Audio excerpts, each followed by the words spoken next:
To I spicy delights. ഇന്നത്തെ video ഒരു ചട്നിയുടെ റെസിപ്പിയാണ്.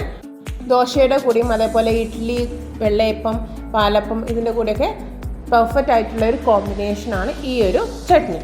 അപ്പോൾ നമുക്കൊന്ന് പെട്ടെന്ന് കണ്ടിട്ട് വന്നാലോ എങ്ങനെയാണ് വൈറ്റ് കോക്കനട്ട് ചട്നി തയ്യാറാക്കാമെന്ന്. വൈറ്റ് കോക്കനട്ട് ചട്നി തയ്യാറാക്കാൻ നമുക്ക് തുടങ്ങാം. ഒരു ബ്ലെൻഡറിലേക്ക് ഞാനിവിടെ അരമുറി തേങ്ങയാണ് എടുത്തിരിക്കുന്നത്. അരമുറി തേങ്ങ, പിന്നെ ചെറിയ ഉള്ളിയാണ് വേണ്ടത്, പിന്നെ ഒരു കുഞ്ഞു കഷ്ണം ഇഞ്ചി, നമ്മുടെ എരിവിന് ആവശ്യമായ പച്ചമുളക്, കാഷ്യൂ നട്ട്സ് ഒരു 5-6 എണ്ണം, പിന്നെ ആവശ്യത്തിനുള്ള ഉപ്പും ഒരിത്തിരി വെള്ളവും ചേർത്ത് നല്ല ഫൈൻ പേസ്റ്റ് ആവുന്ന രീതിയിൽ അരച്ചെടുക്കാം. ഇതുപോലെ നല്ല ഫൈൻ പേസ്റ്റായിട്ട് അരച്ചെടുക്കാം. ഇനി നമുക്കിത് സീസൺ ചെയ്യാം. ചൂടായ പാനിലേക്ക് വെളിച്ചെണ്ണ അല്ലെങ്കിൽ നല്ലെണ്ണ ഒഴിച്ചു കൊടുക്കാം.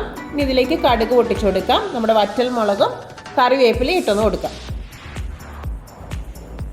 ഇനി നമ്മുടെ കോക്കനട്ട് പേസ്റ്റ് ചേർത്ത് കൊടുക്കാം. പിന്നെ കുറച്ചൊന്ന് ലൂസാകാൻ വേണ്ടിയിട്ട് കുറച്ച് വെള്ളം കൂടി ഒന്ന് ആഡ് ചെയ്ത് കൊടുക്കാം. ഇതൊന്ന് തിളച്ചാൽ മതി. തിളച്ചതിന് ശേഷം നമുക്കിതൊന്ന് വേറൊരു ബൗളിലേക്ക് ട്രാൻസ്ഫർ ചെയ്യാം.